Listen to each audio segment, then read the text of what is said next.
Gilles Carrez aurait dû s'acquitter de l'impôt de solidarité sur la fortune depuis 2011, c'est ce que révèle Mediapart sur son site internet. C'est sa résidence principale au Péreux qui conditionne son entrée à l'ISF, un pavillon qu'il déclare au fisc en appliquant un abattement de 30%. Or, il détient cette propriété par le biais d'une société civile immobilière et cela change tout.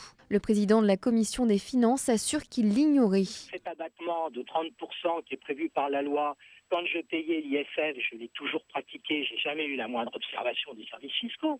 Enfin, tout le monde, tous ceux qui habitent leur résidence principale, ils ont cet abattement. Pour tout spécialiste de la fiscalité, ce point est clairement détaillé dans la loi. Cet abattement est conditionné au fait que cette résidence soit détenue en direct par le contribuable et surtout pas par l'intermédiaire d'une société civile immobilière.